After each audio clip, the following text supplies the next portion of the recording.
Hello, data folks. Thanks for joining me again on this channel for data and IT professionals. In our previous video, we covered database normalization forms and explained how normalization helps organize data efficiently within a data platform. We also discussed how normalization reduces redundancy and addresses issues such as insert, update, and delete anomalies. That brings us to an important question. If normalization provides all these benefits, can we simply design all our databases using a fully normalized schema? At first glance, that might seem like the safest and most correct approach, but that is not always the case. In practice, we often carefully apply the opposite of normalization, a process commonly referred to as denormalization. It's all about finding the right balance between normalization and denormalization. The right level of normalization really depends on the kind of system we are building. Is it transactional or analytical? And more importantly, should the system prioritize write performance or read performance? A good rule of thumb is that the more you split or normalize data into multiple tables, write operations become more efficient and easier to manage. However, retrieving data then requires more joins, which can slow down read operations and make select queries more complex. Denormalization leads to the opposite outcome. Read operations become faster and simpler, while write operations become slower and more complex. This brings us to the next big question. How do we design denormalized data models or schemas? As we discussed earlier, denormalization is essentially the opposite of normalization. Rather than removing redundancy and splitting data across multiple tables, we intentionally introduce controlled redundancy by combining and pre-joining datasets or tables. Look at this example. We have fully denormalized these tables into a single table. This denormalized table can now be directly used in reporting tools such as Power BI, as well as read-heavy downstream applications. Since no joins are required, select queries run faster and are much simpler to understand and work with. Some data values are repeated in multiple places, introducing redundancy. We fully understand that this can lead to insert, update, and delete anomalies, making write operations more challenging. However, this is a trade-off we consciously accept in exchange for improved read efficiency. In addition, data in such systems is typically loaded in batches, once a day, once a week, or even monthly or yearly, rather than in real time. Because of this, the approach works well for analytical use cases where fast reads are prioritized over frequent writes. In this example, we're using a completely denormalized table, often called the one big table. Alternatively, we can adopt a more balanced approach like a star schema, which is also a type of denormalized design. In a star schema, data is organized into a central fact table surrounded by multiple dimension tables.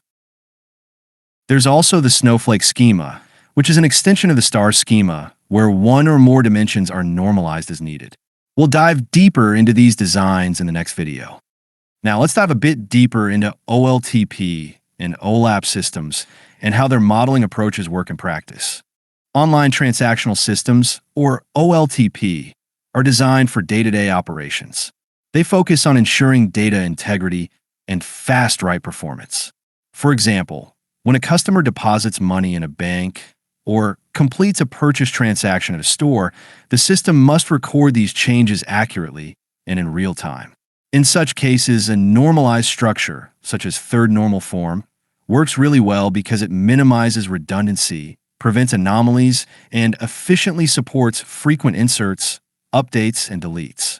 On the other hand, online analytical systems, or OLAP, are designed for read-heavy workloads. For instance, when a company CEO or leadership team wants insights into weekly or monthly sales trends, the system needs to process large volumes of historical data.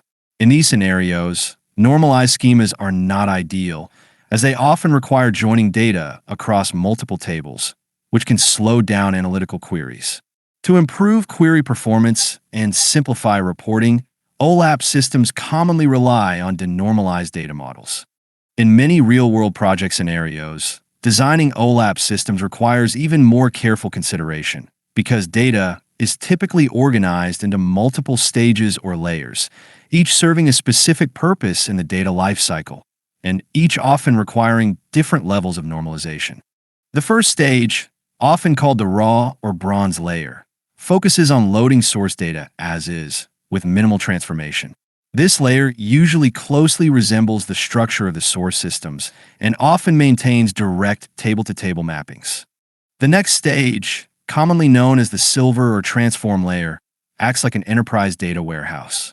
This layer integrates data across the business and is designed to support a wide range of current as well as future analytical needs. Normalized models, such as third normal form, work well here. In some cases, this layer may instead follow a data vault design, where source data is restructured into hubs, links, and satellites tables to preserve a complete and auditable history of data over time. We'll cover data vault modeling in more detail later. Finally, the gold or publish layer is optimized for consumption.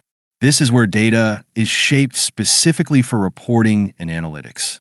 Read performance and simplicity are critical at this stage. So, denormalized schemas, such as star schemas, snowflake schemas, or in some rare cases, one big table designs, work best here. Among these three layers, the middle layer is a design choice driven by project goals. If the objective is to deliver value quickly and meet immediate reporting needs, a simpler architecture without a persisted transform layer is often sufficient. However, if the goal is to support enterprise-wide analytics and address both current and possible future business requirements, establishing a normalized enterprise data warehouse in the middle layer becomes more appropriate, even though it requires more time and upfront investment. That's all for today.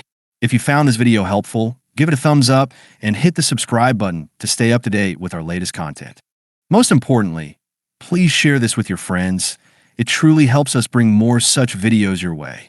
Thanks for watching.